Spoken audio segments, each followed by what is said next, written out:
Hi, and it's time to go forward with chapter 16 on the Feed My Sheep Foundation channel, as we are entering our videos for the book of Mark. Today is March 16th, and this is going to be our last video for this particular book because this is the last chapter. I want to thank everyone for the Bible studying with me as we continue to go forward into the Gospels, praying for revelation, wisdom, and knowledge in the Word of God, as we basically focus in on the life of Christ, okay, as he was here on earth, because that is the main reason for the Gospels, to show God's presence here on earth among men, and it was done through Christ Jesus. Okay, so let's go on to chapter 16. When the Sabbath was passed, so when they passed the Sabbath, Mary Magdalene and Mary, the mother of James, and Salome had brought sweet spices that they might come and anoint him.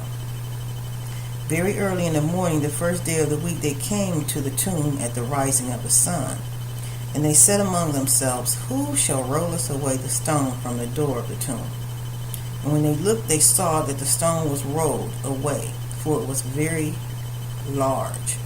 So they went to the tomb where Jesus Christ had been laid. We went over that in our last chapter. And as they're at the tomb, there is a rock, a stone that's there, and it's been rolled out of the way. So they think either someone has been in, or Jesus Christ has risen, gotten up out of there. And that's basically what happened. So going on, and they said among themselves, "Who shall roll us away the stone from the door of the tomb?" And they looked and they saw that the stone was gone. Okay, and verse 5, it said, "And entering into the tomb, they saw a young man sitting on the right side, clothed in a long white garment. And they were amazed. And he said to them, 'Be not amazed. You seek Jesus of Nazareth, which was crucified. Well, this is it. He is risen. He is not here. Behold the place where they laid him. But go your way, tell his disciples and Peter.'" And you notice how they said "and Peter," because Peter was not even included among the disciples with certain people. I mean, Jesus Christ still considered him a disciple, because he has books in the New Testament. So he had to be considered still somewhat of a disciple of Christ, by Christ. "So there shall ye see him, and as he said unto you." And they went out quickly, and they fled from the sepulchre, for they trembled and were amazed. Neither said they anything to any man, for they were afraid.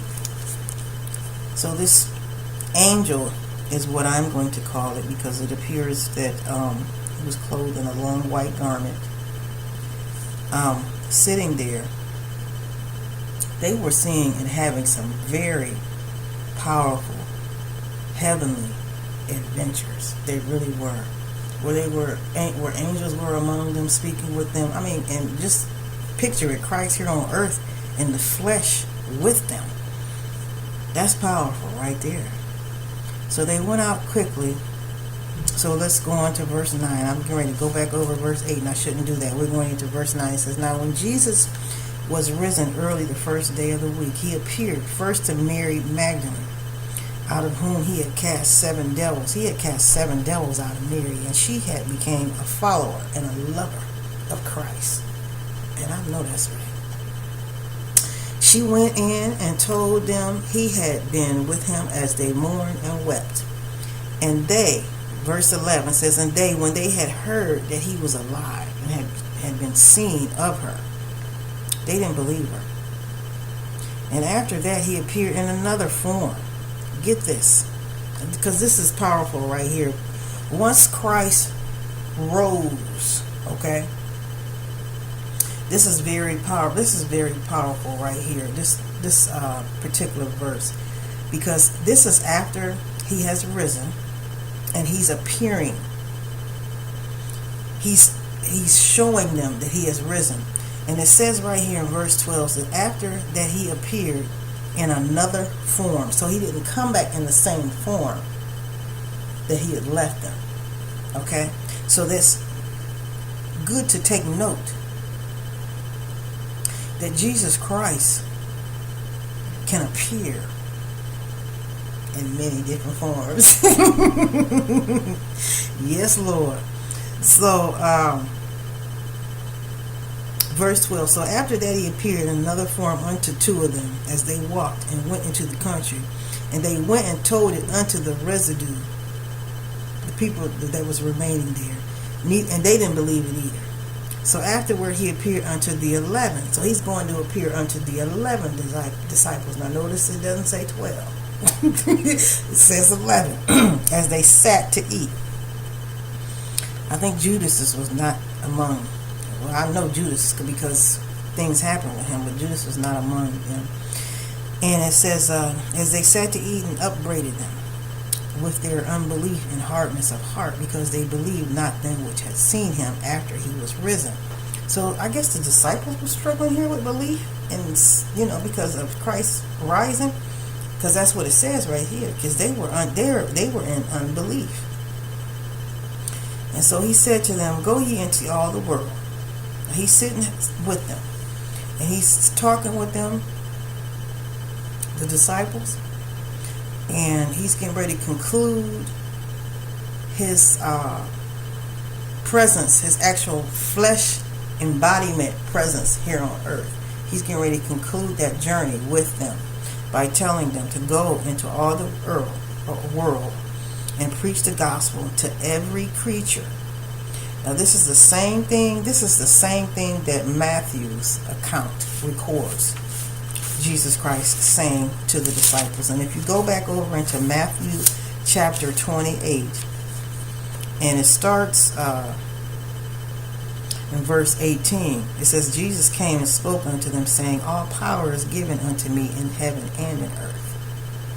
Go ye therefore and teach all nations, baptizing them in the name of the Father and of the Son and of the Holy Ghost, teaching them to observe all things whatsoever I have commanded you. And he said, teaching them to observe all things that I have commanded you. Okay? That's what Jesus Christ said, that I have commanded you. I am with you always, even unto the end of the world. Amen. So that was Matthew's account, again, with Christ. Once he rose from the tomb. But once the resurrection took place and he was among the disciples once again, that was his ending statement to the disciples and what they are to do. Okay, so here he is with Mark, and this is Mark's account of that visitation at the end. It says he told them to go into all the world and preach the gospel to every creature. Every creature. He that believes and is baptized shall be saved, but he that believes not shall be damned. And he said, he that believes not shall be damned. And then he says, these signs shall follow them that believe.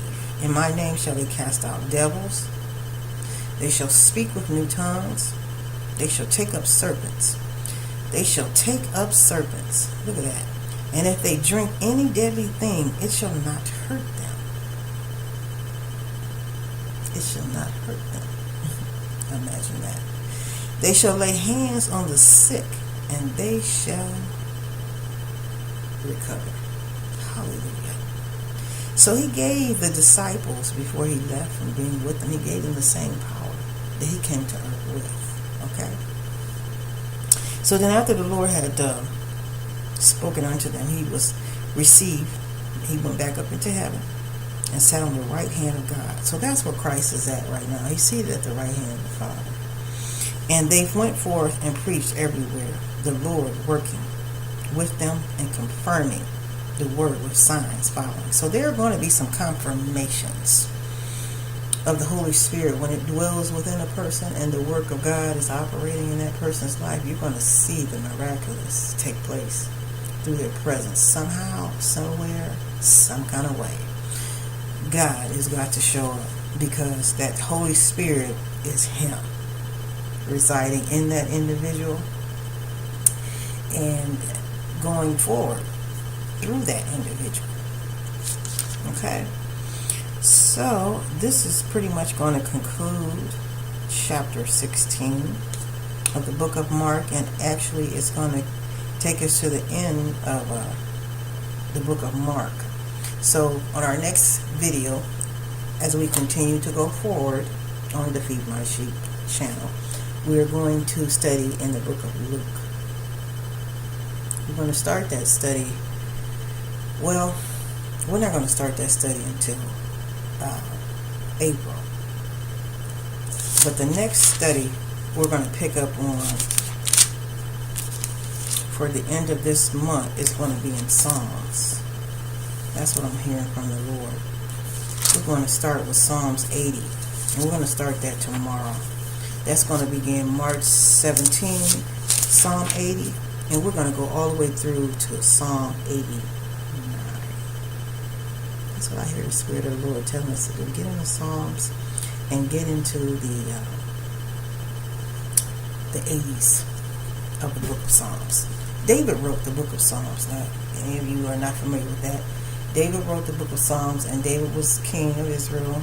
His son Solomon, by Bathsheba. Solomon, we do a ministry. We have a ministry, the kingdom, the King Solomon ministry. King Solomon ministry consists of study guides from the Solomon lifestyle, from Solomon's life. Okay, and the things that he said and what was noted by him in the Word of God. Of course, it was the Spirit of the living God speaking through him, but he was the vessel that God used. Okay, so we're studying a lot of his work as the Holy Spirit leads us and guides us. Okay, so thank you so much, and I am so thankful to have all of you, whoever may be listening or tuning in to this channel, praying for your wisdom, knowledge, and enlightenment into the Word of God, and also into revelation of who God is and what God expects from us, and who Jesus Christ was, and salvation, and all of that, as we continue to go forward studying in the Gospels and also studying in the Word of God. Okay, as the Lord commanded us to do. And we've already went through that first book of Matthew, where he commands teaching, and then now the book of Mark, where he commands teaching. So we've got to get into the Word of God and begin to go forward studying it, so that we can manifest the fruits of the kingdom of God on the earth. Okay, so thank you so much, Heavenly Father. I'm going to leave with a prayer. Heavenly Father, I thank you for allowing this time of study into your Word. We're praying that whoever comes on and takes a look at any of these videos, Heavenly Father, in the name of Jesus Christ, that you would do what you purposed and planned and predestined for them to have done in them by hearing the Word through these videos. In Jesus Christ's mighty name, amen. Thank you all, and have a blessed evening.